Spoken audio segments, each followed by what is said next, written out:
Hey guys, good morning. जैसा कि आप देख सकते हो, ये जर्मनी की पार्किंग है। यहाँ पे दो ड्राइवर बड़े देर से लड़ाई कर रहे हैं। बस लट्ठी नहीं चले इनमें, बाकी गाली गलौज बहुत हो रहा है। काफ़ी देर से नोटिस कर रहा था मैं, लेकिन फाइनली बेचारा ये मोटा ड्राइवर ही बैठ के जा रहा है। वो उतर के आया मतलब इसके पास लड़ाई करने के लिए। तो ये नॉर्मल चीज़ें हैं, ये होती रहती है भाई। बस मारपीट नहीं होनी चाहिए।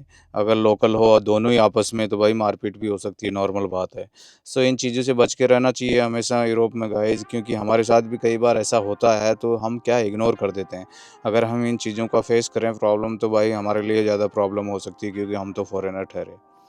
भाई यहाँ पे देखो, ट्रक का सेपरेटली है ना, अलग से लेन है इस चीज़ का। यहाँ पे जर्मनी के अंदर ये हैम्बर्ग क्रॉस करने के बाद में, सो यहाँ पे बहुत ध्यान रखना पड़ता है, क्योंकि ट्रक का सेपरेटली रास्ता है और थोड़ा ऊंचाई के थ्रू है, माउंटेन के थ्रू। सो यहाँ पे कैमरा भी लगा हुआ, हमेशा ध्यान रखना चाहिए।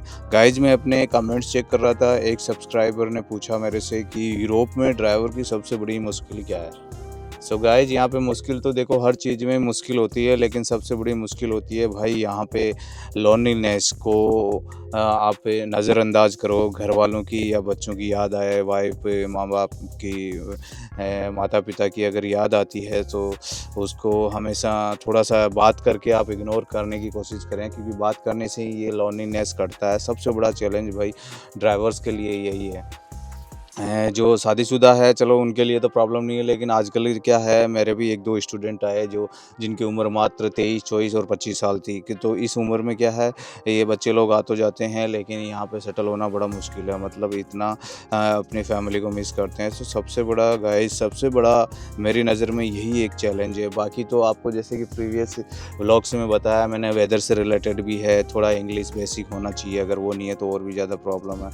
दूसरा, अपना एटीट्यूड यहाँ पे क्या है, कूल रखना चाहिए भाई। कोई कैसे भी बात कर रहा हो, आपको एकदम नॉर्मल वे में बात करनी है, समझ रहे हैं, भड़कना नहीं है किसी पे। जैसे एक होता है ना कि किसी के सर दर्द हो रहा है, आप जाके उसको छेड़ रहे हो, तो वो भड़केगा। आपके अगर सर दर्द हो, बुखार हो, तबीयत खराब हो, फिर भी अगर कोई आपको किसी चीज़ के लिए कोई कहता है, तो चुपचाप से सुन लो और यस सर करके रहो। क्योंकि शुरू में देखो करना पड़ता है, इसको गुलामी नहीं बोल सकता, ये स्लेविंग नहीं है, गुलामी नहीं बोल सकता इसको, लेकिन चीज़ों को मैनेज करने के लिए, क्योंकि आप ही सीखोगे इन चीज़ों से। यहाँ आने वाला जब इन चीज़ों को नोटिफाई करता है, तो धीरे धीरे सीखता है इन चीज़ों से। ये चीज़ें सीखने, क्योंकि हर देश का, हर चीज़ जगह का कल्चर अलग होता है। अभी जैसे जर्मनी में आप किसी भी वेयर हाउस में जाओगे, स्पेशली डुइश लैंग्वेज बोलते हैं, वो जर्मन लैंग्वेज। अगर आप उनसे इंग्लिश में बात करोगे ना, चाहे थोड़ी बहुत आती भी है, तो वो थोड़ा आपको रूडली जवाब देंगे, क्योंकि वो मेरे हिसाब से कम पढ़े लिखे हैं। पढ़ा लिखा जो बंदा होता है ना, जो काउंटर पे बैठा होता है, मेन बंदा होता है, जो प्रॉपरली बात करता है आपसे, तो वो रेस्पॉन्स भी देता है। कई बार भाई जर्मन वेयर हाउसेज में हमें इतना खड़ा रहना पड़ता है, डॉक्यूमेंट सामने रेडी पड़े हैं, लेकिन सिर्फ बात करने की वजह से एक इंग्लिश का शब्द निकलते ही इतने चिढ़ते हैं, तो वो इधर उधर इग्नोर करने लग जाते हैं, जैसा कि आज भी हमारे साथ हुआ। सो एनीवे, बाकी इसके अलावा भाई, एक सब्सक्राइबर का नेक्स्ट क्वेश्चन था कि यूरोप में क्या ट्रक ड्राइविंग सही में लग्जरी लाइफ है। मैं भाई जी, लग्जरी लाइफ तो आप देख सकते हो कितनी है, क्या है, क्योंकि 24 आवर्स आपको भाई रोड पे रहना, ट्रक में रहना, लग्जरी लाइफ कहाँ से होगी। चलो ठीक है, आप विलेज लाइफ से, गाँव से आए हो, इंडिया के छोटे मोटे गाँव से, टाउन से, जहाँ से आपने दिल्ली तक नहीं देखा, मुंबई तक नहीं देखा, और पहली बार आप इधर आए हो यूरोप में, तो ठीक है, आपके लिए साल 6 महीने एक अचंभा रहता है, एक अच्छापन रहता है, रोड्स को देखना, ब्यूटी को देखना, क्योंकि सिटीज़ घूमने का बहुत कम मौका मिलता है गाइस, बहुत ही रेयरली मिलता। मतलब कि 2-4 महीने में एक बार अच्छा सा पार्किंग सिटी के पास मिल गया है, या कहीं टाउन के पास मिल गया, जहाँ पे आपका 45 रेस्ट है। सो वहाँ पे आप क्या है, थोड़ा सा अपने आप को आउटिंग कर सकते हो, थोड़ा चल के इधर उधर 2-4-5 किलोमीटर आप जा सकते हो, या फिर थोड़ा पॉकेट से ठीक ठाक है, आपका सैलरी ठीक आ रहा है, तो आप टैक्सी पार्किंग में बुला सकते हो। वहाँ से एक बंदा नहीं तो 2 बंदे आपस में करके आप लोग कर सकते हो मैनेज। सो चीज़ें क्या है, मैनेज हो जाती है। सो इतना बुरा भी लाइफ नहीं है, लेकिन आप लग्जरी लाइफ नहीं बोल सकते भाई। इस ड्राइविंग लाइफ में सेक्रीफाइस बहुत ज़्यादा है, बलिदान, जिसमें आपको परिवार छोड़ना पड़ता है, रातों की नींदें रोड पे पूरी करनी पड़ती है, क्योंकि आपकी नींद के पीछे है ना, आपके घर वालों की मुस्कान होती है, समझ रहे हैं ना, वही आपका एक डेडिकेशन होता है, मोटिवेशन होता है, जिसकी वजह से आप यहाँ पे आते हो और टिकते हो। मेन चीज़ है टिकना। आने वाले तो बहुत आते हैं भाई, क्विट करके चले जाते हैं। हमने भी बहुत देखा है यहाँ पे, साथ वालों को भी देखा, क्विट करके चले जाते हैं। क्योंकि देखो जल्दी से क्या है, यहाँ का लाइफ हजम नहीं होता। लेकिन अब अगर आप पैसे के साथ कॉम्प्रोमाइज़ करो, जितना मेहनत आप कर रहे हो और आप डिज़र्व करते हो कि मैं मेहनत कर रहा हूँ तो लाख 1.5 लाख रुपए मेरे को बचना चाहिए अकाउंट में, तो भाई वो आपके लिए बेस्ट जॉब है। आप इस सैलरी को इंडिया में जाके कंपेयर करोगे ना, तो आपको पता है इंडिया में 30,000 40,000 से मैक्सिमम 40,000, और उसमें भी 2 नंबर का काम करना पड़ता है, डीजल चोरी ये वो फलां ढिमका। और नहीं भी करता है तो ड्राइवर पे ब्लेम लगता है। मैं किसी को क्रिटिसाइज़ नहीं कर रहा, लेकिन ब्लेम लगता है, क्योंकि ड्राइवर की जब सैलरी से तनख्वाहें पूरी नहीं होगी और सेठ लोग हैं ना ड्राइवर का खून चूसते हैं, तो फिर भाई ड्राइवर तो करता है, उसकी मजबूरी है, वो अपने लिए नहीं करता, उसके भी पीछे परिवार है, फैमिली है, 24 आवर्स। वो इंडिया में भी ट्रक पे ही रहता है ना, चलो महीने 2 महीने में उसका राउंड होता है घर पे, फैमिली के त्यौहार बार पे। सो एनीवे, इसके अलावा दूसरा क्वेश्चन था कि भाई जी आपको जब पहली सैलरी मिली तो कैसा लगा था? तो ये बड़ा इंटरेस्टिंग क्वेश्चन है भाई। जब पहली सैलरी होती है तो वैसे तो एक इंस्टॉलमेंट में नहीं मिलती है सैलरी, यहाँ 2 से 3 टुकड़ों में मिलती है महीने की सैलरी। यानी कि 15-15 दिन का एडवांस और बचा कुचा दोनों 15 दिन का नेक्स्ट महीने की 11 तारीख को हमारा बचा कुचा, पिछले महीने का जो भी बचा कुचा कैलकुलेशन होता है वो नेक्स्ट महीने की 11 तारीख को आता है। तो अगर ओवरऑल तीनों को जोड़ते हैं तो उस टाइम पे भाई स्टूडेंट के टाइम पे सैलरी आपको पता है 40 euro per day, 50 euro per day होती है, तो वही 1000-1200 आती है और उसमें खर्चे निकल जाते हैं आपके 200-300 यूरो। उसके अलावा कंपनी भी अपना डिडक्शन करती है, जो भी डॉक्यूमेंट्स बनाती है, कभी 1000 कर देती है वो साल का या डॉक्यूमेंटेशन का, सो महीने का 10% कटता है। सो अच्छा लगता है, नॉट बैड। अगर बच कुछ के आपके 40-50 हज़ार भी स्टूडेंट टाइम पे आपके हाथ में आ रहा है तो खुशी है। सबसे पहले आप चाहते हो कि मैं मेरे मम्मी पापा को पैसा भेजूँ, वाइफ बच्चों को पैसा भेजूँ, क्योंकि वो खुशी एक अलग ही होती है भाई।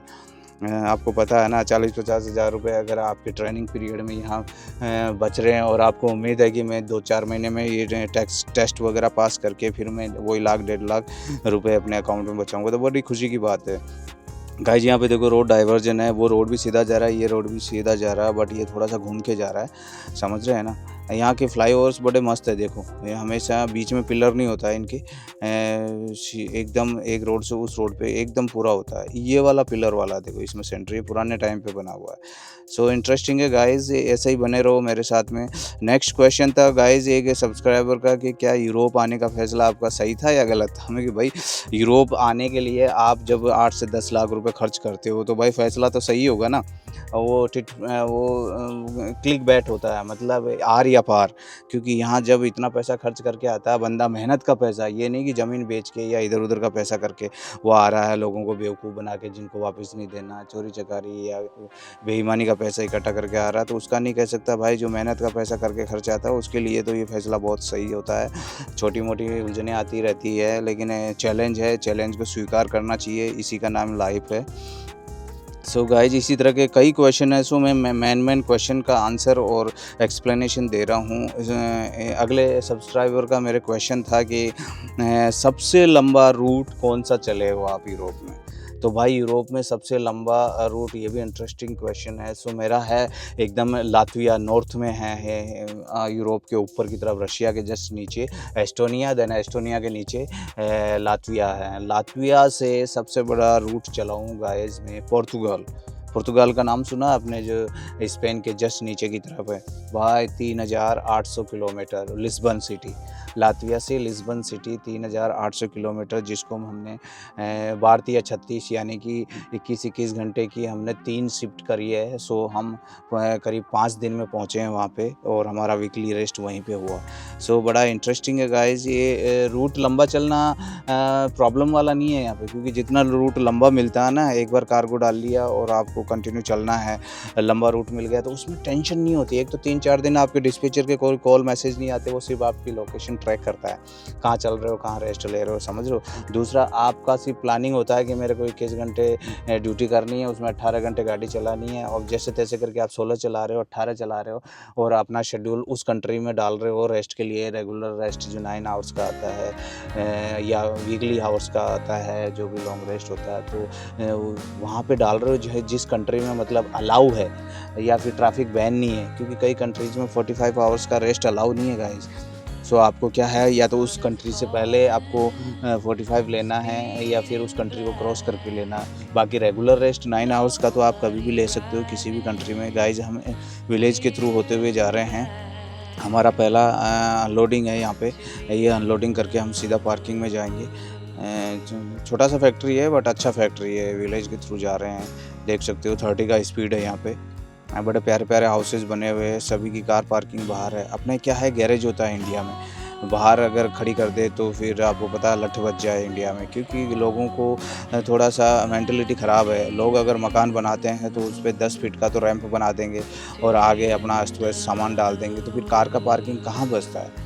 वो मेंटलिटी अभी यहाँ पे देखो, ग्राउंड लेवल पे तो इनके है ना फ्लोर है, फर्श है मकानों के, मतलब 1 फीट की ऊंचाई पे, सीढ़ियाँ भी नहीं है, और रोड वगैरह सारा एकदम एक्यूरेसी है वॉकिंग चलने वालों के लिए। लोग प्रॉपर पथवे बना हुआ है। सो ये चीज़ें काफ़ी मेंटेन करके चलते हैं भाई। ये सिस्टम है, इसको सिस्टम बोलते हैं। इसी के पीछे ये सब चीज़ें मेंटेन होती हैं।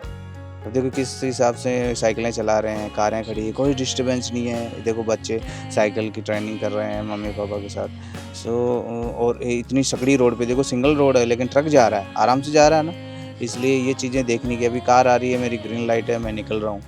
बड़ा इंटरेस्टिंग है। आप अपने सिस्टम को फॉलो करते जाओ, जो रूल रेगुलेशन है आप जंप ना मारो, क्योंकि यहाँ पे क्या होता है गाइस, ट्रक जो होता है ना रेजिडेंशियल में चलता है, तो इसमें बहुत ही हिदायत बरतनी पड़ती है, क्योंकि आपका जो 95 कोड बनता है ना, वो आपका एक तरह से लाइसेंस होता है ट्रक चलाने का, स्पेशली रेजिडेंशियल एरियाज़ में, छोटे रोड पे, क्योंकि बड़े रोड पे तो कोई भी चला लेगा गाइस। सो ये चीज़ों को देखने की ज़रूरत है आप लोगों को।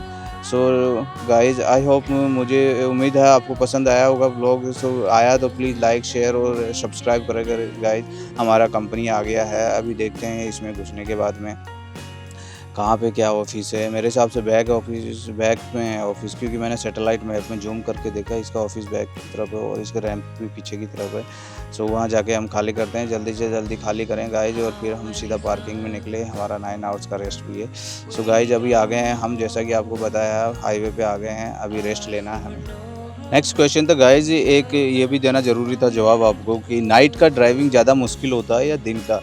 भाई जहाँ तक मेरे 1.5 के ग्लासेस लगे हुए हैं, पास के प्लस के। सो ग्लास से रिलेटेड क्वेश्चन नहीं कर रहा, बट मुझे जहाँ तक फील हुआ है, नाइट का ड्राइविंग बेस्ट है भाई, क्योंकि एक तो ट्रैफिक नहीं होता, समझ रहे हो, सिर्फ आपको रोड दिखती है, इधर उधर के पेड़ पौधे जंगल ये वो कम दिखता है, समझ रहे हो ना। तो आपका एक फोकस होता है, बस आपकी नींद पूरी होनी चाहिए और उस हिसाब से आप अपने घोड़े की लगाम खींचते रहो, आप अपनी मंजिल पे पहुंच जाओ। क्योंकि नाइट में जब गाड़ी चलती है तो बैक टू बैक अच्छे किलोमीटर क्रॉस होते हैं और आपका मैक्सिमम स्पीड पे आप गाड़ी चला पाते हो, यानी कि 90 पे तो कंटिन्यू एवरेज चलता ही चलता है आपका। सो दिन में क्या है, दिन में आपको पता है कि इतना ट्रैफिक हो जाता है, ट्रक भी दिन में 70% ज़्यादा बढ़ जाते हैं, क्योंकि रात में सिर्फ फ्रीगो वाले चलते हैं।